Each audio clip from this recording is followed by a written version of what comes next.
So it's so good to see you all. I am so eager to talk to you about the Netanyahus. I want to thank Caitlin, who is our Zoom master. Caitlin, can you just show the first page of screen share? I wanted to just do a quick overview of our conversation tonight. So first, I want to just get everyone's reactions to the book. And it's a book that's hard to be neutral on. In other words, it's going to evoke some emotions and feelings. Then I want to talk about kind of three issues that the book raises that I think are very profound. There's a lot in here about the American Jewish story, and I'm gonna, for each of these, I'm gonna just ask Caitlin to screen share a particular text that's very evocative. But like, is the American story exceptional? Is American exceptionalism, does that apply to Jews? And I say that on a night when we had 4 security guards in Newton who are armed so that we can do our life as Jews in our shul today. You know, the building is closed, it's locked, you need a fob, we have 4 security guards. What does Pittsburgh 3 years later mean about how exceptional is American exceptionalism when it comes to Jews? Then there's a whole fascinating thing about Ben-Zion Netanyahu's whole thesis, which is, as he puts it, as one of the writers puts it in the book, that from his point of view, 1492 equals 1942. That Jewish history is just has this kind of metaphysical theme that they always hate us and want to kill us, and period. And in 1492, it changed to be that Jews are not just a religion; they're a race. It's racial. And even if we converted, and that was Ben-Zion Netanyahu's big innovation, his insight about the Spanish Inquisition, they were massacring and expelling and torturing Jews who had converted to Catholicism, to conversos. Why? Because Judaism is not a religion, it's a race, and it's blood. It's in your blood. 1492 equals 1942. Hitler would just do the same thing with modern technology. And that is, you know, an idea that is put forth by Netanyahu and is critiqued both by Reuben Bloom, the American Jewish historian, and also by Peretz Levavi, who is the Hebrew University historian who writes a letter against Netanyahu. So we're going to look at that.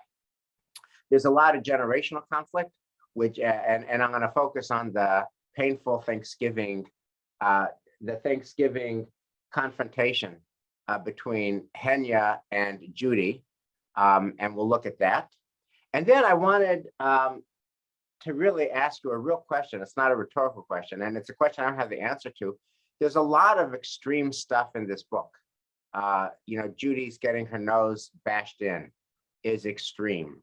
The fight over Thanksgiving dinner is extreme. And then, of course, at the very end, Yonatan Netanyahu having sex with Reuben Bloom's daughter when Ben-Zion Netanyahu is doing the lecture, and it ends with both Bibi and Yoni, you know, running in the cold in a January evening in 1960, and Yoni is nude, and that's just like gross and blah and yuck. And how do you make it feels to me like you can't really make sense of the book unless you make sense of those dark and extreme parts of the book. And I want to talk about that. And then when you put all that together, the deeply thoughtful questions he raises about American history, Jewish history, and generational conflict, and you put that together with the gross parts of the book, what do you get and what is its message? So that is our overview. So Caitlin, if you can go back to the full screen. And I just want to start by inviting some reactions from people. What did you think about it? I think what I'm going to do, just because there's a lot of voices here, I want to start, if somebody loved this book, I'd love to hear what you loved about it. And then afterwards, if anyone just hated this book, I'm going to invite those to share what they hated about it. And then if you had some people who are more measured and nuanced, I'd love all those voices as well. So let's first start with people who are fans of the book. Anyone just love this book? And if so, what did you love about it? And also, if I can't see you, so feel free to send your name into the chat. Barbara Resnick, I'll start with you. I love the book. I started laughing from the beginning. If you take this book seriously, you're going to be very upset.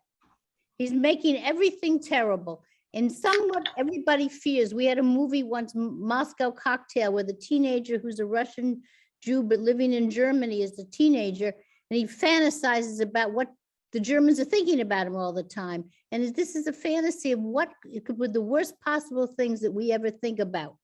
And so I think that it actually has the good points you're going to make too about Netanyahu, the author. And I think it says something about Bibi. I think in the end, I just finished it today.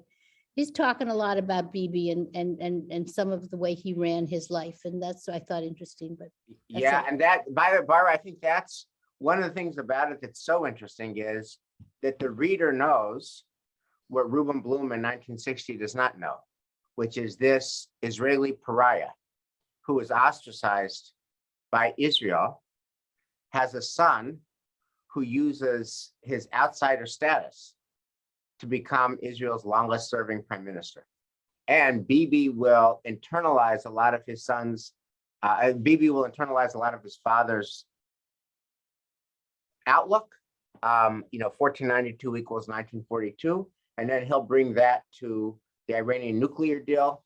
And therefore, Bibi will fly to Washington and against convention and against President Obama's wishes will make that speech to Congress because he feels like the Holocaust and forestalling the Holocaust is at stake. So it's the reader knows this, Reuben Bloom doesn't know this, that this crazy pariah Israeli, his teachings went to his son, who is actually the longest serving prime minister and who actually lives them out. We know that, Reuben Bloom doesn't know that. And that's one of the textures of the book. Other people who like the book or love the book would love to hear from you. And again, feel free to put your names in the chat so I'll know how to keep it. Louise, would love to hear what you think about it. On the one hand, I love the book because all during the pandemic, I've been having an impossible time trying to read very serious books and abandoning them before the end and feeling it meant that my useful life as a reader was over. And I started reading this and started laughing and couldn't stop and finished it very quickly. So it restored my faith that at least I can finish books and ask questions about them. But one big question that I had was, I find it hard to believe that across the range of Jewish political opinion, anyone could think that Yonatan Netanyahu's self-sacrifice and heroism wouldn't be characterized as heroism. And so it made me ask the question of what does it mean that over and over again, this set of visitors to an American college campus are portrayed as in a way that seems to be designed to make you feel great pity for their hosts. And at the same time, the same people who are behaving in this fictional, I would assume, and outrageous way produced this hero who will be hard for anyone at any range of the spectrum to deny the heroism of. Right. So sorry, I'll finish, try to finish quickly, but I was young during the period that this atmosphere of a rare Jew on a college campus trying to fit in and not having too much shame about what they did to fit in has to be contrasted with some kind of bravery and heroism. I wound up asking, what does it mean that these people are portrayed in such a repellent way, yet they produce heroism? Does this just reflect, is this just a comment on American Jews' cowardice, that they are repelled by people who feel free to act? Yeah, so Louise, I hear three things in your comments. First of all, it's very funny and kind of a light tone. It's a great pandemic read. It's a great summer read. You can actually read it. And even though it's a light read and it's a funny read, it raises literally, I think, the deepest issues in the Jewish conversation. Because I think the Jewish people's deepest issues are in this book. and it's written in such a light way that you can actually work your way through it. He does capture the 1960s and what it was like to be a Jew, and it's very a mid 20th century kind of book in that way. But it does leave you with like Yoni Netanyahu died at Entebbe, and he's a national hero. He's kind of like on Mount Rushmore of the Jewish people. And what does it mean at the end that this guy who is a national hero who died, and I think there's no question that Yoni's heroism made Bibi's prime ministership possible, right? And what does it mean that he's portrayed as this teenager having sex with his babysitter and running off, nude into the cold, upstate New York evening in the snow, and it's like yuck, and it's hard to put all that together. It's hard to put all that together.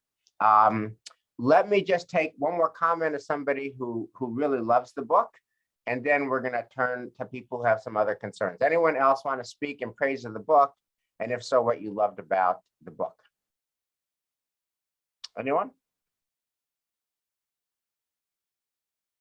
Am I missing anything, Kaylin? Anyone seeking to? Okay, so then let me take some hands for people who really did not like the book, or they found the book extremely troubling and were wondering why in the world did a rabbi at a synagogue ever suggest this horrible book. If you feel in that camp, I'd love to hear your voice. Anyone? Okay, Dalia Harel, I don't know you, but you care enough to be on this call, so I'd love to hear what you have to say.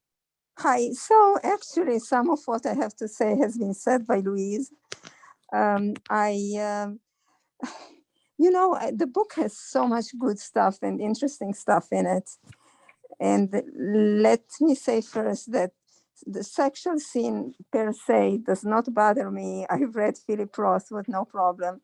And I do not like Bibi Netanyahu. So after having made these two disclaimers, the moment I read the scene where Yoni Netanyahu is running naked and there is a description of his private parts, and it's said that the position of his private parts shows Israeli chutzpah or self-assurance, I was totally turned off, and I don't even want to think about this book anymore. For me, it has ruined it, because Jonathan Netanyahu was a hero. There was no need to use this description of him.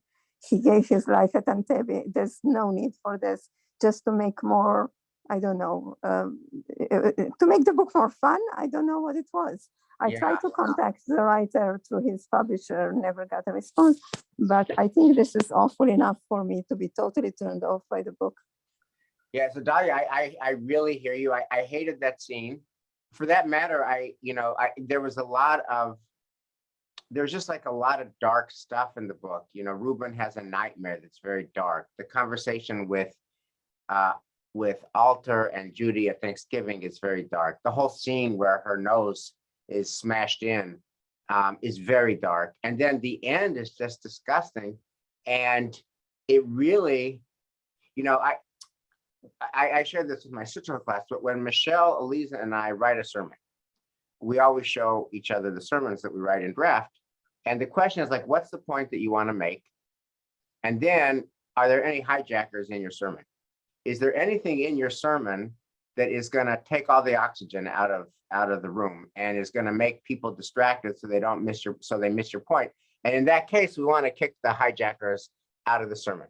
And I can't understand why he raises so many legitimate, important, compelling issues so intelligently.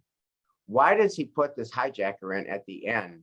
Why does he treat literally a fallen hero, a fallen martyred hero of the Jewish people this way? And I wish, if he was here, I would ask him that question, like, why? You don't need that scene. There's got to be 1,000 other ways you could end the book without it. So I hear you. Does anyone, I mean, I eventually want to get to it, but as long as you raise it, does anyone have anything to say in defense of that horrible scene at the end? or some way to contextualize it, or some way to argue that it's actually not a hijacker that ruins the whole book. Marla.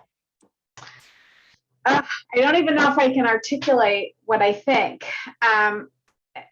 The scene was, so I'm not sure which element of the scene you found the most disturbing. For me, it was the very ending where the narrator protagonist, I forget his name, was basically saying they're Turkish, like Right. distancing himself from that. But the whole thing about the teenagers having sex or nearly having sex, whatever it was, and the running off and all of that. I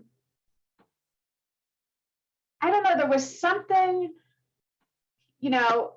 by being naked and having sex, there was something animalistic about it, something very human about it, something about sex and mingling, and are we related? Are we creating relationships, or offspring or whatever?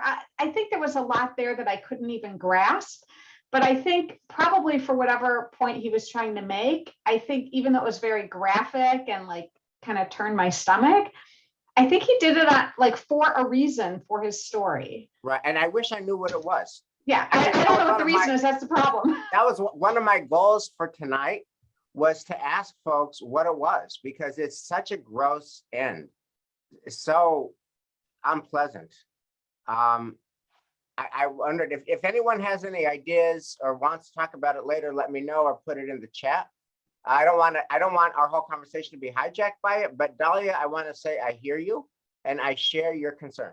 And I wish if Joshua Cohn were here, I would ask that question. And if I had been his editor, I certainly would have recommended strongly a different ending. Okay, what I want to do though, I want to get to the heart of the book from my point of view, which is it's a bunch of ideas. So to just frame it, the first one I want to talk, and I'm going to do it in the order in which he presents it, which is, I thought his paragraph about his chapter about the Church of Assumptions and what assumption do you make was just so great. And so just to frame it out, you remember that he says, young Reuben Bloom, when he was a kid in elementary school, used to have vertigo because in the morning he would go to his public school teachers and they would talk about the promise of America.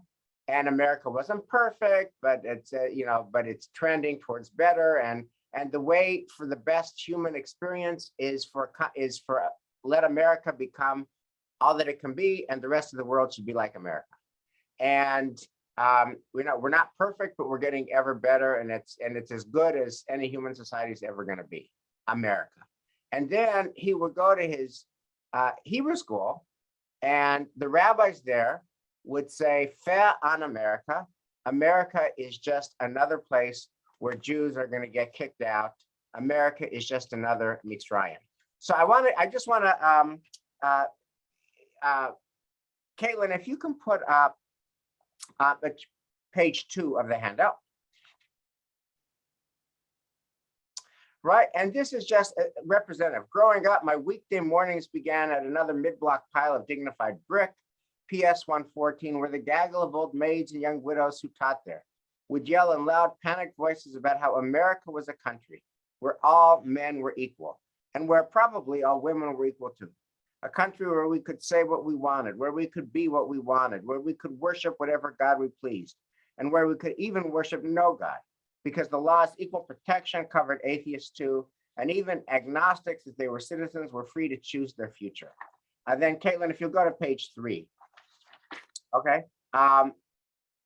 It was the differences in history that got to me the most. The history in my regular schooling was all about progress, a world that brightened with enlightenment and steadily improved, a world that would continue to improve illimitably so long as every country kept trying to be more like America, and America kept trying to be more like itself. The past was merely the process by which the present was attained, and the present merely the most current stage of the American superlative, to be overtaken by tomorrow's liberation and capital spread until the ultimate transfiguration of world history into world democracy. Like the country itself, it could only grow, it could never end. It was open, expansive, exhilarating. And then, by contrast, my Hebrew school history was closed. It was no history, there was no past, no present, no future, etc. And then go down to the bottom of that paragraph. America wasn't the New Jerusalem that my public school implied. Rather, it was the newest incarnation of Rome, Athens, Babylon, Egypt, Mitzrayim. It was diaspora, Galut, and its villains, Pharaoh, Nebuchadnezzar, Antiochus, Hadrian, Titus, etc., weren't individual men, etc. They were just avatars of Amalek, and there were going to be Amalek in America too. And that whole tension, okay, so Caitlin, you can come back please to the screen. Thank you, Caitlin. That whole tension, is America an exception? It's the place where Jews are safe, or is America going to be just another diaspora place that flames out for Jews? That was a tension that he encounters as a kid. And then, of course, the same issue is raised with Ben-Zion Netanyahu's history, that 1492 equals 1942. So I want to pause, and I wanted to invite your thoughts about that question, just on the merits. Do you believe that his elementary school teachers are right? That there is, America's not perfect, but it's as perfect as we can get, and it's different and it's exceptional? Or do you believe in his Hebrew school teachers? And I say that again, I have to add, we have 4 guards with guns at Temple Emmanuel so that we can feel safe here. So what are your thoughts on that? Please, Dina. I think I would have had a different answer 10 years ago than I have today. I think 10 years ago, I would have said the teachers at the elementary school were right. And now, especially in the last 4 to 8 years, I would say that perhaps the Hebrew school teachers are right. That there is, during my lifetime, I've seen steady progress, what felt like steady progress for Jews and truthfully other minorities. And it is felt in the last couple of years that there's been a backslide in that progress. Right, so not so exceptional. Not anymore. Not anymore. Yeah, thank you, Dina. Other thoughts on that? Anyone else want to add? Please, David Kopelman. I would disagree with that. I think that if you look at the history, you'll see that it was the leadership of these countries that persecuted the Jews. It was the pharaohs and Nebuchadnezzar and Hitler and the Spanish leaders and the Portuguese leaders of the Inquisition. This country, while there's going to be plenty of, there'll probably always be anti-Semitism. There'll always be prejudice. It comes from individuals rather than the government itself. And here in America, I don't see the doom and gloom. We have a Supreme Court, we have checks and balances. We have a legislature. If they pass some legislation that's anti-Semitic, you have the Supreme Court that can strike it down on the basis of a constitution that we have. I just don't see that happening. The government is going to expel Jews, persecute Jews, annihilate Jews. I don't believe it. And the fact that there are individual incidents like the one that happened in Pittsburgh, that wasn't inspired by it wasn't done by the government. It wasn't government agents. It wasn't state troopers that came in. It was anti-Semites and the radical right, the neo-Nazis or whatever you want to call them. That's not the government.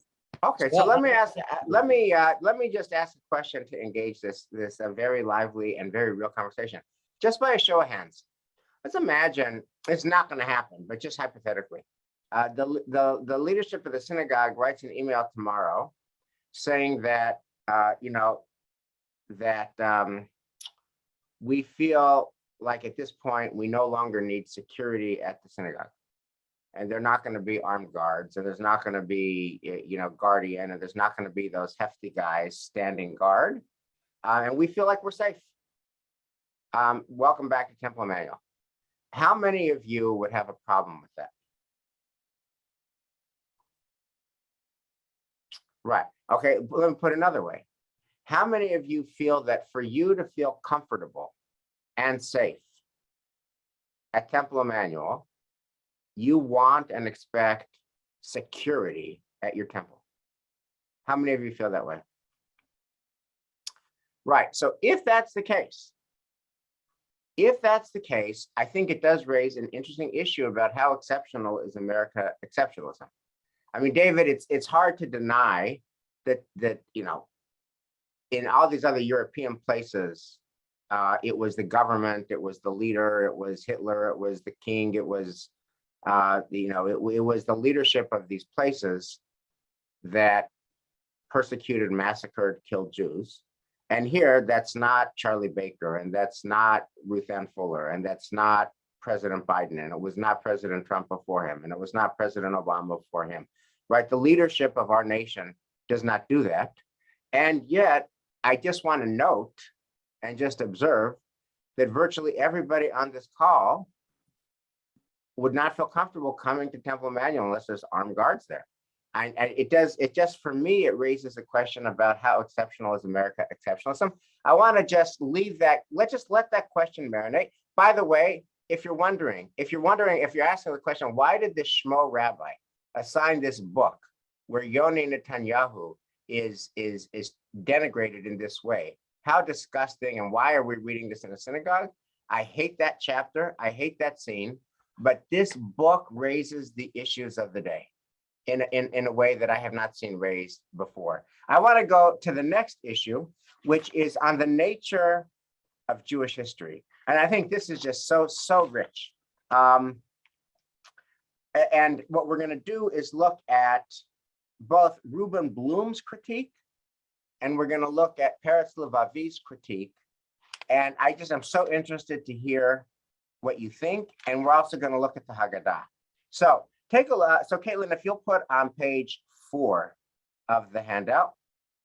So you remember that Reuben Bloom is reading Ben-Zion Netanyahu's history, okay? And I'm gonna start in the middle of the first column on page 40. History treats time as a chain of happenings that we humans set into motion by our own free will. Its first lesson is that a first cause does not exist because, as my teachers put it back in public school, we learn history in order to learn how to change it. Theology, however, treats time as a chain of changes that are visited down upon us by the will of God, who makes things occur for reasons of his own, who brings about alterations and modifications in the fabric of existence, not haphazardly, but according to a mystical scheme or pattern that cannot be humanly interpreted as anything but miraculous or as punishments we've earned in retribution for our sins. This, at least, was what I was taught by the rabbis, who were quite capable of insisting that the 1490s and 1940s were identical, if only because no differencing detail could make them explicable. And if I'd been troubled by this account in my childhood, I was utterly stunned to find it repeated by an ostensible colleague, a man who called himself an historian, but denied the discipline. It was bewildering to realize Dr. Netanyahu was a believer. And if there was any distinction at all between what he believed and what the rabbis did, it was that Dr. Netanyahu preferred to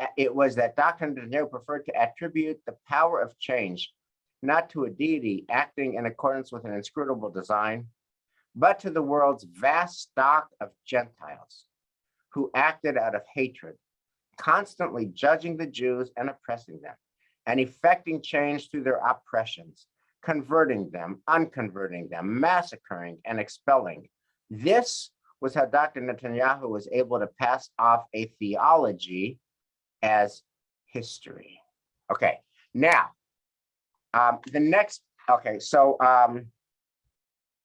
what I wanted, so that is Reuben Bloom's, the American Historian's Critique. I want to do one more quick thing, which is page 5, Caitlin, if you would. This is the critique of the Israeli historian, and I do believe that Israeli academia ostracized Netanyahu. Okay, so I just want to read this for a quick second, and then we're going to look and see that the Haggadah agrees with Ben-Zion Netanyahu 100%, and then we're going to talk about what you think, okay? So this is page 80. This is Peretz Levavi, the Israeli recommender, who's recommending that Ben-Zion is a bad hire. What I mean by this is the following. Let us allow that his facts about, say, the Crusader era pogroms and inquisitions are correct. let us allow too that the interpretations he develops from these facts are useful. Interpretations about, for example, the distribution of state power in the medieval era and the ever-changing triangulations among the monarchy and nobility and ascendant burgher class. Or, for example, about the vast numbers of Jews who delivered from violent Muslim rule, gratefully converted to Catholicism over the course of that crusade called the Reconquista, and the way that their success in Catholic society caused the church to redefine Judaism from a religion to a race so as to justify purging itself of the Jewish blood of converts. Fine, good, excellent. But there comes a point in nearly every text he produces where it emerges that the true phenomenon under discussion is not anti-Semitism in early medieval Lorraine or late medieval Iberia, but rather anti-Semitism in 20th century Nazi Germany. And suddenly a description of how a specific tragedy affected a specific diaspora becomes a diatribe about the general tragedy of the Jewish diaspora and how that diaspora must end, as if history should not describe, but prescribe in the founding of the state of Israel.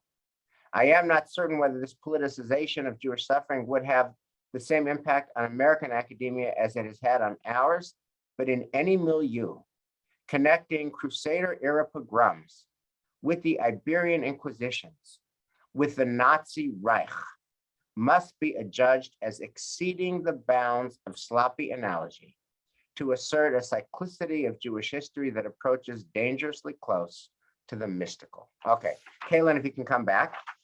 So I just want to frame this up, show you one last thing, and then we'll open it for conversation. So both Reuben Bloom, the American historian, and Peretz Levavi, the Israeli historian, both critique Ben-Zion as writing not history, but theology, okay? And now here's what I want to say, and then I'm going to open it up. According to our canonical text, Ben-Zion is 100% right. And we've all said this at every Seder that we've ever been to. Take a look on page 6. This is from the Haggadah. B'chol dor v'dor omdim aleinu l'chalotenu v'hakadosh baruch hu matzilenu miyadam. In every generation, enemies of the Jewish people arise to annihilate us, but God saves us from their grasp. And then, Kaylin, if you look on page 7, this is in one of the Hartman Haggadahs, and you'll just see. So this, by the way, is what Ben-Zion Netanyahu. This is in a cartoon form, but it's no cartoon. You just look at all of the persecution of the Jewish people, which indeed leads to the Wannsee Conference deciding on the final solution. So just so that you know, what Ben-Zion Netanyahu writes is in this page of the Haggadah. And I have a couple of questions for you. So now, Kaylin, you can come back, please. Here's my question. Do you agree or disagree with Ben-Zion Netanyahu's history there? Do you agree or disagree? Do you think he's onto something, that the Goyim hate us and they want to kill us? And just look at Jewish history, or do you think that that's not history, that's something other than history? Would love your thoughts on that. Anyone? Let me just see if I can get some new voices. Anyone who would like to tackle that question? Do you fundamentally agree, or do you fundamentally disagree with his take? Okay, David, you're on. I mean, that is the history of the Jewish people: persecution, annihilation, pogroms, the Holocaust. It is a straight line, and there is that we have been persecuted. We are a minority. We are the underdog, and that is history. You can't deny it. It's history right from the oppression of the Egyptians, the sacking of Jerusalem, the Roman persecution, the Inquisition, the pogroms in Eastern Europe, and finally the Holocaust. Okay, And so- there is a straight line. It's a history. You can't deny it. It happened. Okay, so David, if what you say is true, by the way, I agree with you. I agree with you. If what you say is true, now we have a real question. Now our class can begin. Why is it then that the Israeli establishment ostracized him for this history, why is it that Reuben Bloom, says this is not history? One diminishes it as theology, one diminishes it as, mysticism. Why resist what seems to be true? By the way, and again, I just need to add this, and this is what the reader knows that Reuben Bloom does not know and Peretz Levi does not know, which is that his son, Bibi Netanyahu, as prime minister, operates on the assumption that what his father says is true. And that's why Bibi was unapologetic about telling Jews in the diaspora, come to Israel. If you're living in France, your future's in Israel. If you're living in Europe, your future's in Israel. Europe is a graveyard for Jews. I mean, Bibi says this.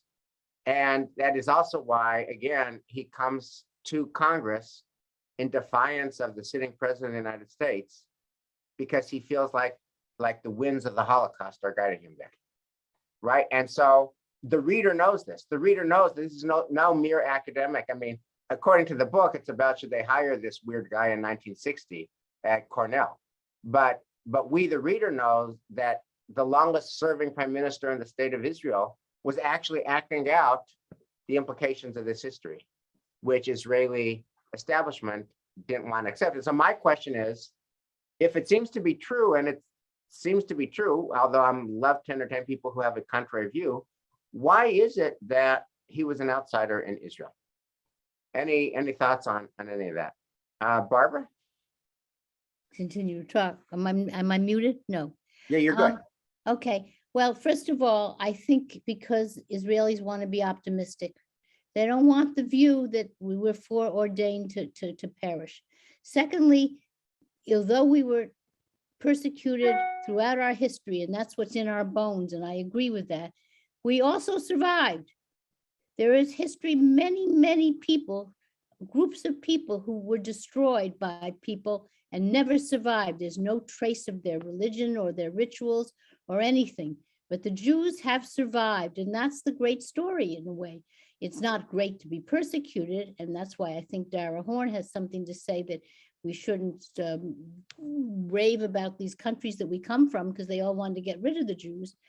But the fact, the history's there, but we survived. It's not all the time. It's terrible. We have to always be aware and watchful. But Israel doesn't want that view that, no, there's no point to Israel because it's going to disappear just like we've always disappeared in the past. Yeah, I want to just say, when you go to Israel again, one of the most interesting places that literally embodies this conversation is what used to be called Beit HaTfutzot, or the Diaspora Museum in Tel Aviv.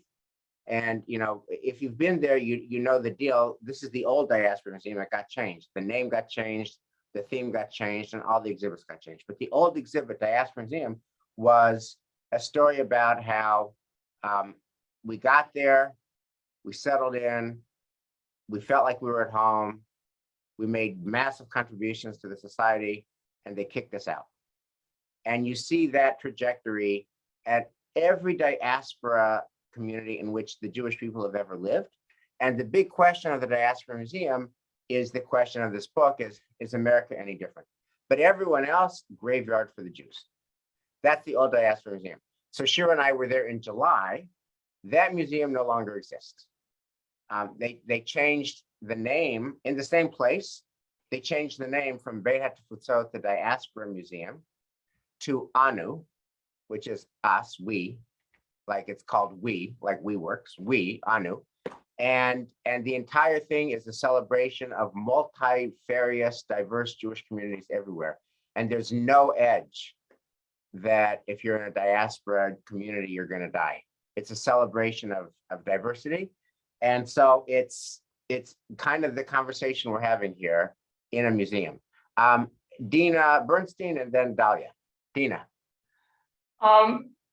I think this tension with the Israelis is reflected. There's a history that Tom Segev wrote called The Seventh Million, which is actually about how Israel dealt with Holocaust survivors and how it dealt with the history of the Holocaust post World War II. And there was this tension according to Segev, at least to Segev, that between the Israelis who had been there pre the Holocaust and Holocaust survivors, and Israelis wanted to see themselves almost as ahistorical, as building something new, and then having to deal with the remnant that came to Israel and how to deal with that part of their history, and also actually how to deal with Germany, because this book also discusses the reparations with Germany. So I think this tension that Netanyahu may be having with his other Israeli historians is the tension that Israel itself was having with the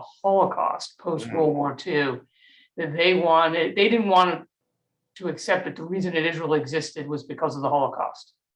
They wanted, again, I think to echo what other people said, a much more hopeful, affirmative viewpoint of why Israel existed. And if you take Netanyahu's position, and it is a negative, it is a pessimistic, it's one that's engaging too closely with the Holocaust. By the way, just coda to your remarks, Dina. What's the first place that any foreign head of state is ever taken to? Yad Vashem. Yad Vashem. So good luck with that. The fact is, Israel was born out of the Holocaust. That's just fact. It wouldn't have existed without it. That's why we got the votes in the United Nations. And no one can seriously dispute that. And Yad Vashem advances the conversation because you see the horror of the Holocaust so graphic in Yad Vashem, and then you walk out of the balcony into a reborn, verdant, green, flowering Jerusalem. And so you see, you have both the confrontation with the past and the unspeakable, unimaginable from which Israel arose. And then you see a flourishing, green, verdant country, and it's an and it just flows. But every head of state is taken to Yad Vashem. Dalia, last comment on this, and then we'll move to our next issue. Okay, so most of it has been said. I just have a different take a little on what Barbara said. I think that it's a lot about feeling that Israel is a young nation, powerful nation, not a nation of victims. And the Holocaust, so they don't want to see themselves in the pogroms and things like this from the old world. They want to see themselves as chalutzim, as the new ones that came to Israel and built a strong country that stands on its own. And as far, even during the Holocaust, they already sent some people from Israel to try and help the victims, help this and bring people in ships to Israel and stuff. So they were already proactive. But I think it's just the whole concept of being strong, young and strong. Thank you, Dalia. Thank you. So, so we have the question about, is America exceptional? The story about Jewish history, is that history or is that theology? And then we have one last piece that I wanted to bring to your attention because it's a major theme, which is, of course, there's 3 generations in this book. There is Walt and Sabine and Henya and Alter, the grandparents, and then you have Reuben and Edith, and then you have Judith. And you know, and of course it gets very ugly and horrible with the nose situation. But I wanted to go a paragraph, a chapter earlier than that, which is the conversation of Zadie and this idealistic high school senior. And I wanted to talk about that because I felt the generational, that was to me another thing that really spoke about this. So we're on page 8, Caitlin, if you would please put page 8. This is Thanksgiving dinner at their house. This is the father, Henya, who is comes from Eastern Europe. He kind of carries the pathos of Jewish history in his biography and in his soul. Someone who does only what he believes, my father said. What do you think that life is? What to call someone who he follows that behavior? Judy said, honest, a hero. Dead, I call him dead. That's so cynical. My father flicked his spoon at her. If I was trying to go to college, I would tell the bosses of the college not what I thought, but what I thought they wanted to hear. I would look at them and know what to say to them.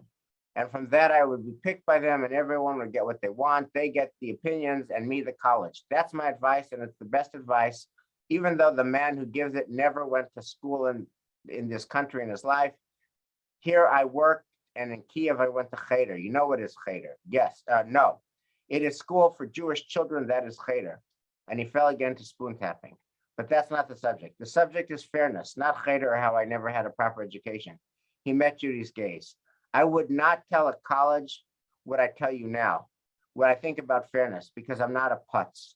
I didn't have a proper education, but I'm not a putz, because instead I had my life where I learned that fairness is just an idea, like the Soviets have an idea, which doesn't work. It goes against nature. But Zadie, that's the point. It's more like a principle. Fairness is something we have to live up to. We're supposed to overcome the herd urges and the nepotistic tribal ties in this country and learn to live together equally, judging others with an open mind, knowing that helping those who are different from us will actually help us too. You think that's true?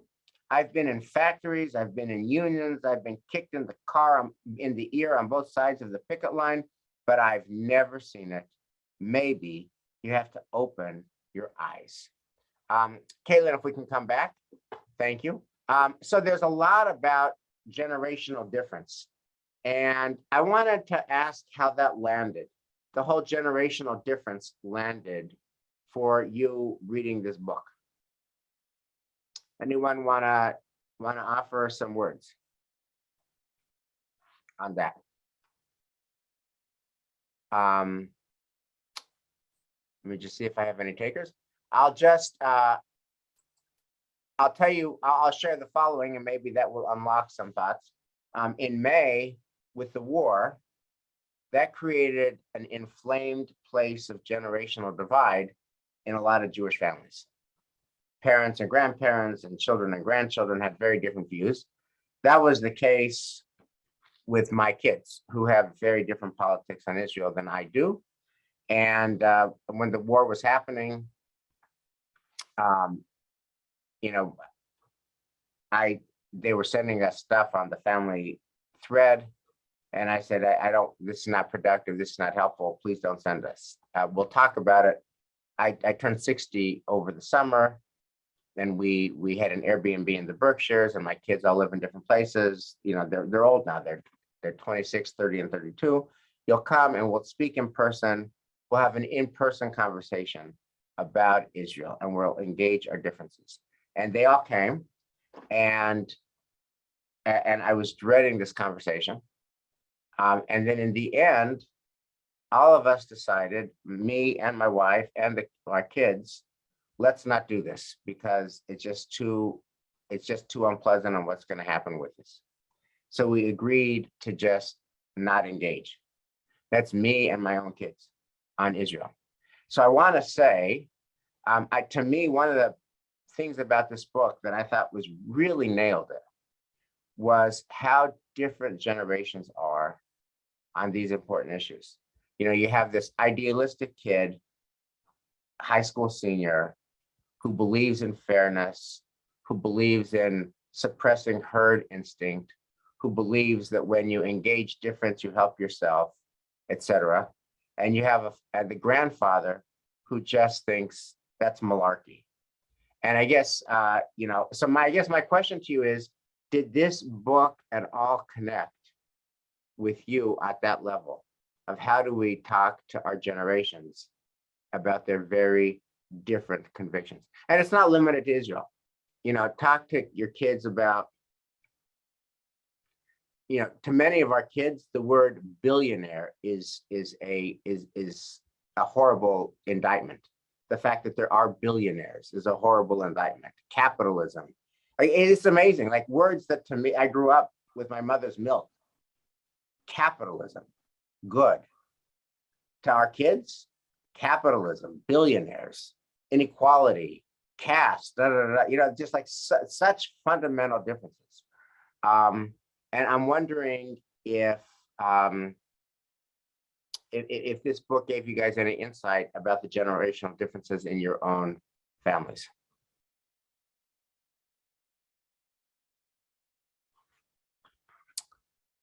Anyone want to share?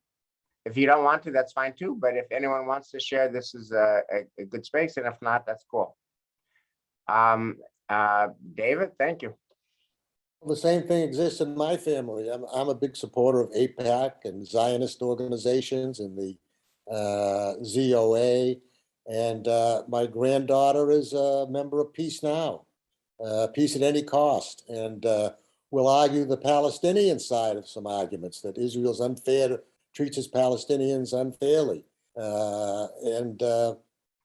Just we're at odds the way we think. I mean, she views somehow that Israel, she buys into the teaching today in the schools that Israel took the land from Palestinians, and that the same way that America took the land from the Indians, and that there's that the Palestinians deserve more justice.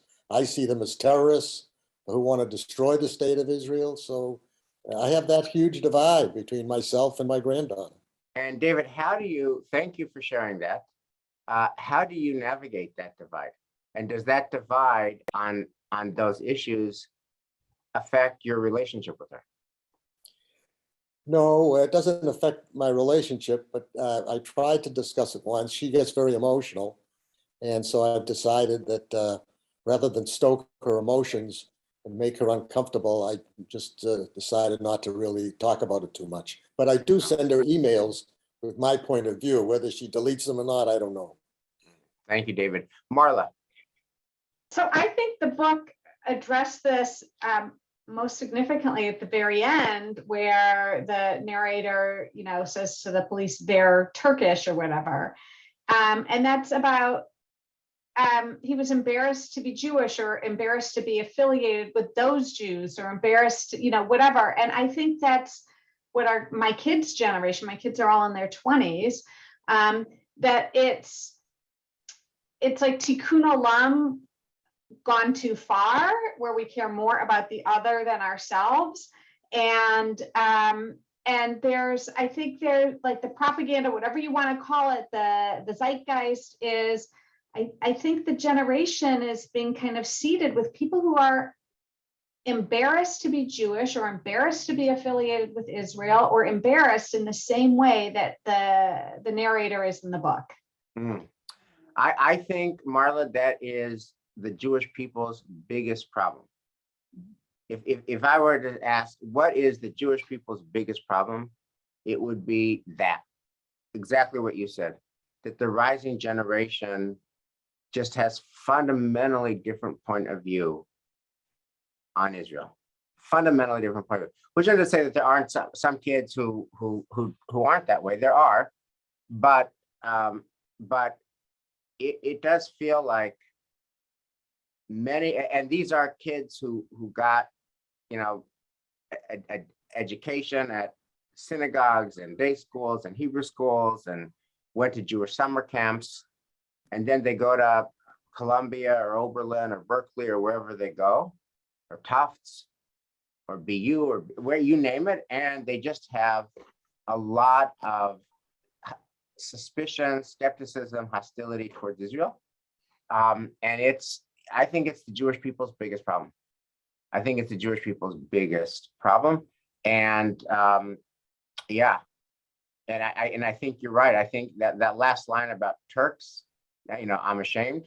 I think I say amen to that. I don't know how to solve it, but if you're wondering why did I bring this horrible book with this horrible ending and all the obscene stuff that they said about Yoni and Bibi to you, I don't know a better book, a book that does it better, surfacing these complex issues in ways that you'll actually read the book.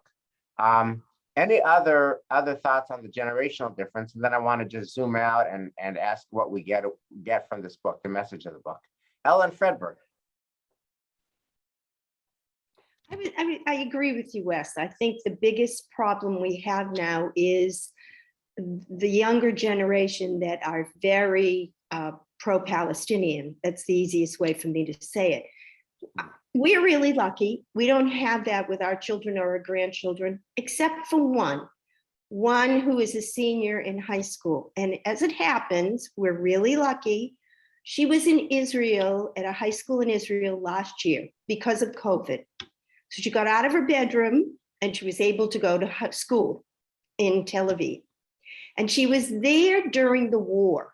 And all of a sudden, her perspective changed. Mm. And how did it change, Ellen? She was more sympathetic to Israelis. She was more sympathetic to what we are sympathetic to, which is that Israel has a right to exist. And the situation is difficult, but it isn't just one-sided. It isn't that the Israelis are the brutes and the Palestinians are the victims. And I think it became crystal clear to her when she had to go to bomb shelters many, many times during the night and all day, that Israelis have a difficult life and they are not 100% correct, nor are they 100% in the wrong. Mm. So I consider myself a lucky grandmother that she actually experienced it firsthand. It wasn't me or her father preaching to her. Mm. So Ellen, all I can say is, thank God she's good and safe and it had an impact. I find that story, though, from the Jewish people's point of view, very sobering, because it took your granddaughter being in Israel during a time of war, Yes. safe and protected, but still having to go to bomb shelters, like that level of intense personal experience. She had to actually be there Yeah. during a war. That caused her to see the situation differently. And we can't really educate I can't do that with our kids at Temple Emmanuel. I can't do that with my own No. children. How do I put them in the bomb shelter? You can't, right? And reading about it's not being there. So let me just leave that and say that I think, so I'm grateful to this book. So let's zoom out. So this book raises questions about, the kind of the disagreement that David and Dina had at the beginning, how exceptional is American exceptionalism. And, yes, Governor Baker is not against the Jews and Mayor Fuller is not against the Jews and President Biden's not against the Jews. But yet we have 4 armed security guards and nobody on the call is comfortable coming to Temple Emmanuel unless we do. So that's an open issue. We want to think that the Jewish history is kinder than the Haggadah page, but is it? And that's an open tension. And then, of course, this generational divide. So I want to ask you, when you zoom out on this book, and it's a kind of a really interesting admixture. The tone is light. There's a lot of funniness and wit and humor, and yet it raises these serious issues. Light touch, heavy issues. When you zoom out, let's say you were telling somebody, a friend, a spouse, a child, somebody says, "Oh, I heard about that Netanyahu's book." What's the message of the book? What do you think is the message of this book? Marla.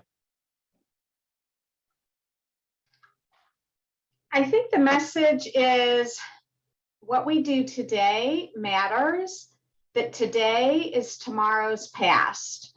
And I'll give you a couple of quotes. Very early on in the book, like in the first few pages, he said something like, "I hated the traffic, but was happy for the postponement.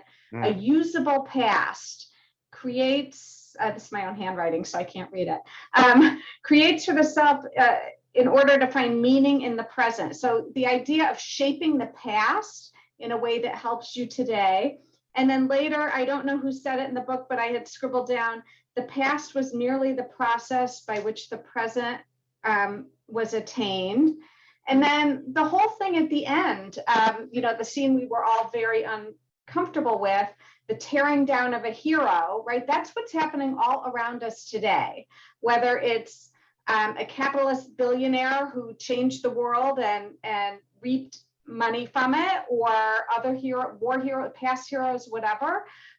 Everybody is being, the past is being reshaped, redefined, whatever, today.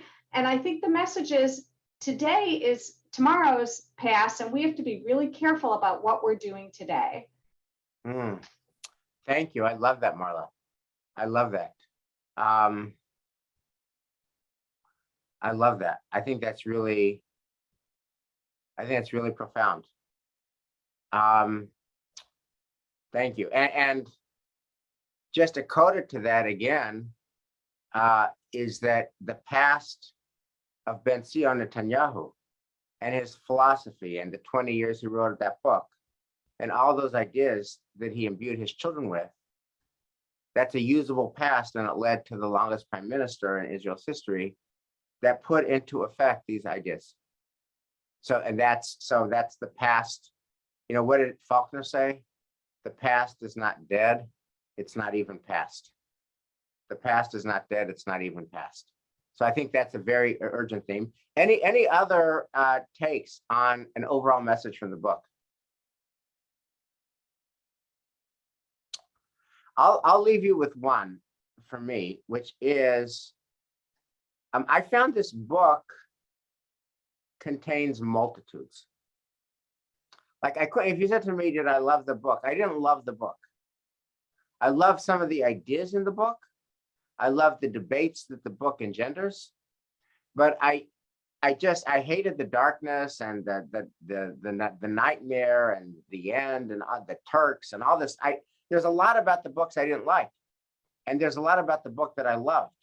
And so you have a book that contains multitudes. And in order to be able to engage the book, you have to be able to hold those multitudes. Like the scene that Dalia Harel objected to, that I objected to, which is a part of the book.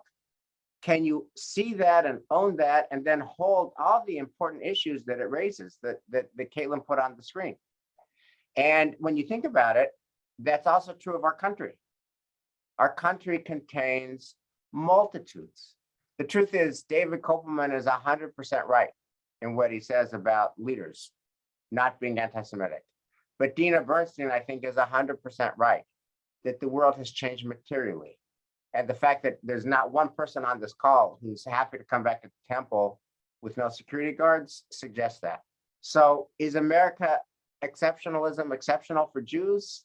Contains multitudes, And Jewish history, you know, I think that I'm probably brainwashed. I'm like a fish in water here, but the Haggadah line, in every generation, that feels like history to me. That does not feel like mysticism to me. That does not feel like theology to me. That feels like rock hard, rock ribbed history, like factual history. And yet, you know, who wants to live in a world where you walk around thinking they hate us, they want to kill us? So it feels like it's history, and you also resist that history at the same time. So to me, what I loved most about this book is the multitudes that it contains and the multitudes that it describes, both with the land that I love, America and Israel, with the people that I love, the Jewish people. And it feels like if you want to go through life open to the complexity of our existence, you have to be able to own and be comfortable with multitudes. That's what I take from the book. Thank you guys so much. Caitlin, thank you so much for being our wonderful Zoomer. Thank you guys so much for reading the book and tuning in. And Shabbat Shalom. And hopefully we'll see you at David Rosenberg's Bar Mitzvah. Shabbat Shalom. Thank you. Bye-bye. Bye.